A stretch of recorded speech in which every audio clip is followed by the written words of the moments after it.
ঢাকা বিশ্ববিদ্যালয়ের ফুটপাতের এক কোণে দাঁড়িয়ে আছে 400 বছরের পুরনো এক কামান। সাধারণ পথচারীদের অনেকেই হয়তো পাশ দিয়ে হেঁটে যান, চোখেও পড়ে না এই কামান। অথচ এটি আমাদের ইতিহাসের এক জীবন্ত নিদর্শন, মুঘল আমলের বিবি মরিয়ম কামান। মুঘল সাম্রাজ্যের ইতিহাসের সাক্ষী বিবি মরিয়ম কামান 1700 শতকের মাঝামাঝি সময়ে নির্মিত হয়েছিল বলে ধারণা করা হয়।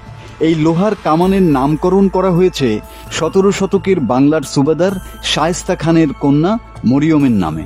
কামানটি বর্তমানে ঢাকা বিশ্ববিদ্যালয়ের সামনের সড়কের ফুটপাতের পাশেই অবস্থিত। বহু প্রজন্মের ছাত্রছাত্রী এই কামান পেরিয়ে হেঁটেছেন, কেউ খেয়াল করেননি, কেউ বা দাঁড়িয়ে একটু চোখ বুলিয়েছেন মাত্র। এটি শুধু একটি কামান নয়, বরং মুঘল সাম্রাজ্যের সামরিক শক্তি ও আধিপত্যের প্রতীক।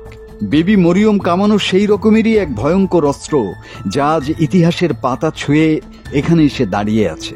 বিবি মরিয়ম কামান দেখতে আসা দর্শনার্থীরা মুঘল আমলের স্তম্ভগুলোকে সঠিকভাবে সংরক্ষণের দাবি জানিয়েছেন।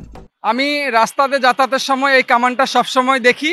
আমি জানতাম না যে এটা আসলে মুঘল সাম্রাজ্যের এত বড় একটা ঐতিহ্য বহন করে। আমার মনে হচ্ছে যে এটা আসলে ভালোভাবে সংরক্ষণ করার দরকার। যদি সংরক্ষণ করে তাহলে অতীতের নতুন প্রজন্ম যারা আসবে তারা আসলে জানতে পারবে যে এটার ঐতিহ্য ইতিহাস সম্পর্কে জানতে পারবে। আমি দাবি জানাচ্ছি এটা যেন ভালোভাবে সংরক্ষণ করা হয়। চারপাশে এমন বহু ঐতিহাসিক নিদর্শন ছড়িয়ে আছে যেগুলোর কাহিনী মানুষ জানে না। বিবি মরিয়ম কামান শুধু একটি লৌহ স্তম্ভ নয়, বরং অতীতের সঙ্গে বর্তমানের সংযোগ। সচেতন সমাজের দাবি, এটি ভালোভাবে সংরক্ষণ করা হলে নতুন প্রজন্ম ইতিহাস সম্পর্কে জানতে পারবে। ঢাকা ইউনিভার্সিটির এই যে কামানটা, এই কামানটার নাম হচ্ছে বিবি মরিয়ম কামান। এই কামানটার একটা জোড়া ছিল, সেটার নাম হচ্ছে কালেখা। এই কামান দুইটা একসাথে বানানো হয় 1700 শতকে।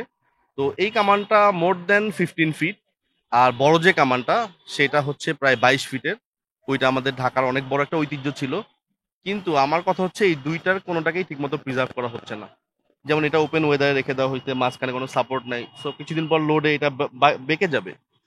আর সবচেয়ে বড় যে কামানটাকে ভয় পাইতো সবাই, সেই কামানটাকে চক্ষুর অন্তরালে রাখা হয়েছে। সেটা সম্ভবত ওসমানী উদ্যানের পিছনের গেটে।